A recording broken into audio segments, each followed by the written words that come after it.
નમસ્કાર। આજનો પહેલો પ્રશ્ન છે આપણા માટે કે લાંઘણજ નામની જગ્યા કયા જિલ્લામાં છે? લાંઘણજ નામની જગ્યા કયા જિલ્લામાં છે?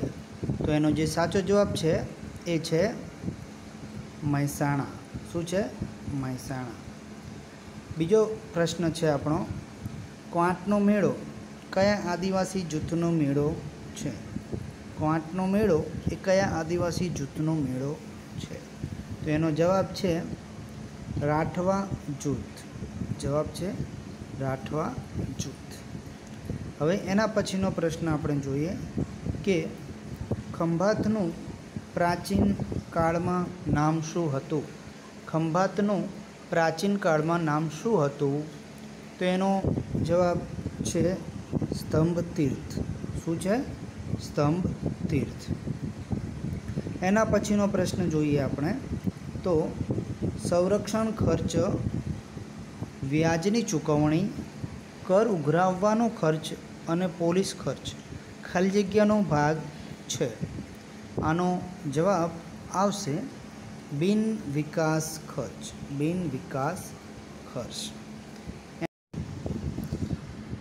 હવે પછીનો પ્રશ્ન, પાંચમો પ્રશ્ન, એમાં મતાધિકાર ન હોવા છતાં નીચેના પૈકી કયા અધિકારી સંસદની કાર્યવાહીમાં ભાગ લઈ શકે છે? તો આનો જે જવાબ છે એ પહેલો જ છે, ઓપ્શન નંબર પહેલું, ભારતના એટર્ની જનરલ। એના પછીનો પ્રશ્ન છઠ્ઠો નંબરનો, પ્રસ્થાપિત પરંપરા મુજબ નીચે પૈકીની કઈ સંસદીય સમિતિ અથવા સમિતિઓનું નેતૃત્વ વિપક્ષના સભ્ય કરે છે? આનો સાચો જવાબ છે જાહેર હિસાબ સમિતિ। જાહેર હિસાબ સમિતિ। ઓકે। એના પછીનો જે નેક્સ્ટ પ્રશ્ન છે 7 નંબર, એમાં મૂળભૂત હકો સાથે વિસંવાદી વિપરીત એવો કોઈ પણ કાયદો ખાલી જગ્યા છે? તો એનો જવાબ આવે છે પહેલો, રદબાતલ। શું આવે છે? રદબાતલ। એના પછીનો જે પ્રશ્ન છે જ્યુડિશિયલ રિવ્યૂ ખાલી જગ્યા પર આધારિત છે? તો એનો જવાબ આવે છે કાયદા દ્વારા સ્થાપિત પ્રક્રિયા। કાયદા દ્વારા સ્થાપિત પ્રક્રિયા। એના પછીનો 9મો પ્રશ્ન છે કે મતદાન મથક પર ચૂંટણી કોણ યોજે છે? મતદાન મથક પર ચૂંટણી કોણ યોજે છે? તો એનો જવાબ છે પ્રિસાઇડિંગ ઓફિસર। Presiding officer. એના પછીનો નેક્સ્ટ ક્વેશ્ચન,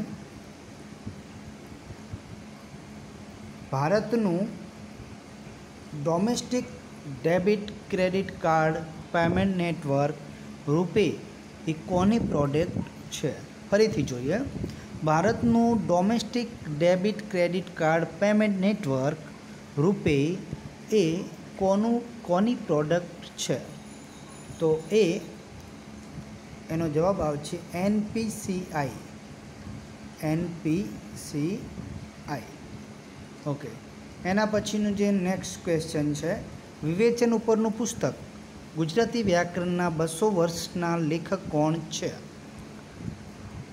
પ્રશ્ન ફરીથી જોઈએ, વિવેચન ઉપરનું પુસ્તક ગુજરાતી વ્યાકરણના 200 વર્ષના લેખક કોણ છે? તો એનો જવાબ છે ઉર્મિ દેસાઈ। ઉર્મિ દેસાઈ। એના પછીનો પ્રશ્ન છે, ગુજરાતના મહેલો અને તેના સ્થળ અંગે નીચે પૈકીની કઈ વિગતો અથવા બાબત યોગ્ય નથી? તો એનો જવાબ આપણે જોઈશું। તો આઈના મહેલ ભુજ, ઓપ્શન બીજું છે વિજય વિલાસ પેલેસ માંડવી, પ્રતાપ વિલાસ પેલેસ જુનાગઢ કે અમર પેલેસ વાંકાનેર? તો આનો ખ્યાલ આપણે આવી ગયો હશે, અને જે જવાબ છે એ છે પ્રતાપ વિલાસ પેલેસ જુનાગઢ, જે બાબત યોગ્ય નથી. એના પછીનું નેક્સ્ટ પ્રશ્ન છે કે નીચે પૈકીનું કયું એકમ જાહેર ક્ષેત્રનું સાહસ PSU નથી? તો એનો જવાબ આવે છે ISRO એટલે કે ઈસરો. એના પછીનું પ્રશ્ન છે જાંબુઘોડા સેન્ચુરી કયા જિલ્લામાં આવેલું છે? જાંબુઘોડા સેન્ચુરી કયા જિલ્લામાં આવેલું છે? તો એનો જવાબ છે પંચમહાલ. એના પછીનો પ્રશ્ન આપણે જોઈએ, બિહુ નૃત્ય કયા રાજ્ય સાથે સંબંધિત છે? બિહુ નૃત્ય કયા રાજ્ય સાથે સંબંધિત છે? એનો જવાબ છે આસામ. એના પછીનો નેક્સ્ટ પ્રશ્ન છે ગુજરાતમાં શ્રીમતી હંસા મહેતા ગ્રંથાલય કયા શહેરમાં છે? તો એનો જવાબ છે વડોદરા. શું છે? વડોદરા. એના પછીનો નેક્સ્ટ પ્રશ્ન છે નીચે પૈકીના કયા મહાનુભાવ ચિત્રકલા સાથે સંકળાયેલા નથી? નીચે પૈકીના કયા મહાનુભાવ ચિત્રકલા સાથે સંકળાયેલા નથી? તો એનો જવાબ છે ઉદયશંકર. જવાબ છે ઉદયશંકર. હવે પછીનો પ્રશ્ન છે 18મો. ખાલી જગ્યામાં જડેલા કાળા પથ્થરને કારણે તેને કાળા પેગોડાના નામે ઓળખવામાં આવે છે. જેનો સાચો જવાબ છે કોણાર્કનું સૂર્ય મંદિર. એના પછીનો પ્રશ્ન 19 નંબર. એનો પ્રશ્ન છે ઉરુભંગ કૃતિના લેખકનું નામ જણાવો. સંસ્કૃતની કૃતિ છે, એના લેખક છે મહાકવિ ભાસ. એના પછીનો 20મો પ્રશ્ન છે કે રોહતાસનો કિલ્લો કયા રાજ્યમાં આવેલો છે? તો એનો જવાબ છે બિહાર. એનો જવાબ છે બિહાર. એના પછીનો પ્રશ્ન છે સત્યશોધક સમાજના સ્થાપક કોણ હતા? સત્યશોધક સમાજના સ્થાપક કોણ હતા? એનો પ્રશ્નનો જવાબ છે સાચો મહાત્મા જ્યોતિબા ફૂલે. એના પછીનો 22મો પ્રશ્ન છે કે જૂનું પિયર ઘર કૃતિ કોની છે? જૂનું પિયર ઘર કૃતિ એ કોની છે? એનો જવાબ છે બ.ક. ઠાકોર. એના પછીનો જે પ્રશ્ન છે એ 23મો પ્રશ્ન, વેરની વસૂલાત કૃતિ કોની છે? વેરની વસૂલાત કૃતિ કોની છે? એનો જવાબ છે કનૈયાલાલ મુનશી. હવે પછીનો 24મો પ્રશ્ન જોઈએ તો મૌર્યવંશ બાબતે જાણકારી આપતા નાટક મુદ્રા રાક્ષસના લેખક કોણ છે? એનો જવાબ છે વિશાખ દત્ત. એના પછીનો જે નેક્સ્ટ પ્રશ્ન છે 25મો નંબર, મોડી સ્ક્રિપ્ટનો ઉપયોગ કઈ ભાષા લખવા માટે થતો હતો? તો એનો જવાબ છે મરાઠી ભાષા. એના પછીનો 26મો પ્રશ્ન છે કે નીચે પૈકી સંત સમર્થ રામદાસનું શિષ્ય કોણ હતું? એનો સાચો જવાબ છે છત્રપતિ શિવાજી. હવે પછીની 27મો પ્રશ્ન છે. 27મા પ્રશ્નનો વિજયનગર સામ્રાજ્ય કઈ નદીના કિનારે સ્થપાયું હતું? તો એનો પહેલો જવાબ છે તુંગભદ્રા નદી. આ નદીના સ્થળે આ નદીના કિનારે વિજયનગરનું સામ્રાજ્ય સ્થપાયું હતું. એના પછીનો નેક્સ્ટ પ્રશ્ન છે, તારીખે ફિરોઝશાહીના લેખક કોણ છે? તારીખે ફિરોઝશાહીના લેખક કોણ છે? તો એનો જવાબ છે જિયાઉદ્દીન બર્ની. એના પછીનો જે 29મો પ્રશ્ન છે, કંપનીના ડિબેન્ચર હોલ્ડર્સ એ કંપનીના ખાલી જગ્યા છે. એનો જવાબ છે લેણદાર. શું છે? લેણદાર. એના પછીનો જે પ્રશ્ન છે 30મો પ્રશ્નનો આપણે જોઈએ તો ખાદ્ય પૂરક અર્થતંત્ર કે અંદાજપત્ર ડેફિસિટ ફાઇનાન્સિંગના કિસ્સામાં સરકાર કોની પાસેથી ધિરાણ મેળવે છે? તો એનો સાચો જવાબ છે 2 number RBI reserve bank of India.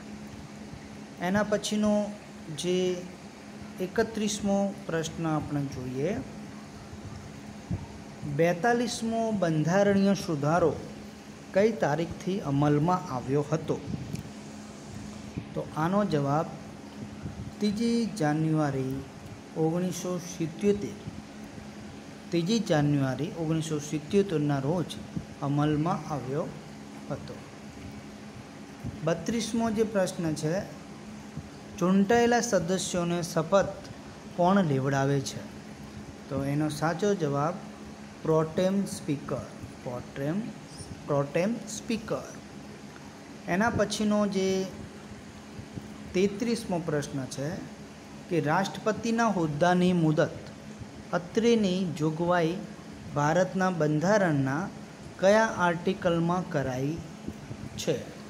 તો એનો સાચો જવાબ છે આર્ટિકલ નંબર 56. એના પછીનો 34મો પ્રશ્ન, ન્યાયતંત્રને કારોબારી તંત્રથી અલગ રાખવાની જોગવાઈ ભારતના બંધારણના કયા ભાગમાં દર્શાવેલી છે? તો એનો સાચો જવાબ છે નંબર 50મા ભાગમાં દર્શાવેલી છે.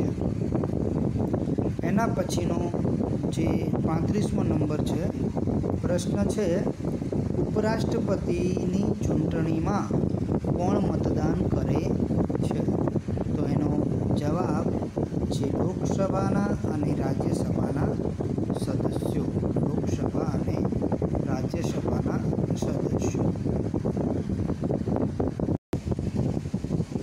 પ્રશ્ન નંબર 36, દરેક રાજ્યમાં અનુક્રમે ગામ, મધ્યવર્તી અને જિલ્લા સ્તરે પંચાયતોની રચના કરવાની જોગવાઈ બંધારણના કયા આર્ટિકલમાં કરાઈ છે? તો એનો સાચો જવાબ છે 243B.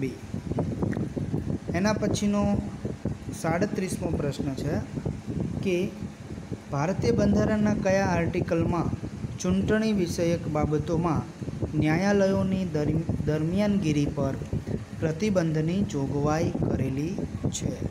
તો એનો સાચો જવાબ છે 329 આર્ટિકલમાં.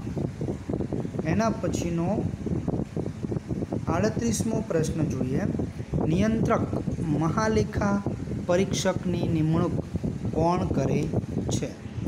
તો એનો સાચો જવાબ છે રાષ્ટ્રપતિ. એના પછીનો 39મો પ્રશ્ન છે આજનો કે શિવાજી મહારાજે પોતાના રાજ્યની રાજધાની ક્યાં સ્થાપી હતી? તો એનો સાચો જવાબ છે રાયગઢ. એના પછીનો 40મો પ્રશ્ન છે કે જાહેર સેવા આયોગોના કાર્યોની વિગતો ભારતીય બંધારણના કયા આર્ટિકલમાં દર્શાવવામાં આવી છે? તો એનો જવાબ છે 320 નંબરનું આર્ટિકલ. હવે પછીનો 41મો પ્રશ્ન છે 106 × 106 -94 ગુણ્યા 94। તો આ જે પ્રશ્ન છે ગણિતનો પ્રશ્ન છે, તો એના માટે તમારે થોડી ગણતરી કરીને એનો સાચો જવાબ મેળવવાનો છે। સાચો જવાબ છે 24। સાચો જવાબ છે 24। પ્રશ્ન નંબર 42, નીચે પૈકીની કઈ વસ્તુ બેક્ટેરિયા દ્વારા ઝડપથી વિઘટન થતી નથી? તો એનો સાચો જવાબ છે પ્લાસ્ટિકની વસ્તુઓ અથવા થેલીઓ જે જલ્દીથી વિઘટન થતી નથી। એના પછીનો 42 પછી 43મો પ્રશ્ન કે વૃક્ષની ઉંમર જાણવા શેનો ઉપયોગ કરાય છે? વૃક્ષની ઉંમર જાણવા માટે શેનો ઉપયોગ કરાય છે? તો એનો સાચો જવાબ છે વૃષભ રિંગ્સ। વૃષભ રિંગ્સ, વૃષભ રિંગ્સ એટલે કે એન્યુલર રિંગ્સ, એના ઉપરથી વૃક્ષની ઉંમર જાણી શકાય છે। એના પછીનો જે 44મો પ્રશ્ન છે કે નીચેનામાંથી વિટામિન એ સૌથી વધારે શેમાં મળે છે? તો સૌથી વધુ વિટામિન એ આપણને ગાજરમાં મળે છે। ગાજરમાં મળે છે। એના પછીનો પ્રશ્ન છે 45મો, બાઇનરી સિસ્ટમમાં 1 કિલોબાઇટનું કેટલું મૂલ્ય છે? તો એનો સાચો જવાબ છે 1024 બાઇટ્સ। 1024 બાઇટ્સ। નેક્સ્ટ ક્વેશ્ચન 46મો પ્રશ્ન છે। પ્રશ્ન છે એલઈડી, સીઆરટી, એલસીડી શબ્દો કમ્પ્યુટરના કયા ભાગ સાથે સંકળાયેલા છે? જેનો સાચો જવાબ છે મોનિટર। એના પછીનો પ્રશ્ન છે રંગાસ્વામી કપ કઈ રમત સાથે સંકળાયેલ છે? તો એનો સાચો જવાબ છે હોકી। સાચો જવાબ છે હોકી। 2016ની ઓલિમ્પિક રમતનો યજમાન દેશ ખાલી જગ્યા હતો? પ્રશ્ન નંબર 48 ઉપર જુઓ, 2016ની ઓલિમ્પિક રમતોનો યજમાન દેશ ખાલી જગ્યા હતો, એટલે કે 2016ની ઓલિમ્પિક રમતો ક્યાં રમાવી હતી? તો એનો સાચો જવાબ છે બ્રાઝિલ। શું છે? બ્રાઝિલ। સરસ। એના પછીનો જે 49મો પ્રશ્ન છે કે અંકિતા રૈનાનો સંબંધ કઈ રમત સાથે છે? તો રમતવીર એવી અંકિતા રૈનાનો સંબંધ કઈ રમત સાથે છે? તો એનો સાચો જવાબ છે ટેનિસ। ટેનિસમાં અંકિતા રૈના એ રમત રમે છે। હવે પછીનો જે છેલ્લો પ્રશ્ન અને આજની ક્વિઝનો છેલ્લો પ્રશ્ન છે, નીચે પૈકીનું કયું નાટક પ્રાયોગિક રંગભૂમિ પ્રકારનું નાટક છે? જેનો સાચો જવાબ આવે છે મનસુખલાલ મજીઠિયા।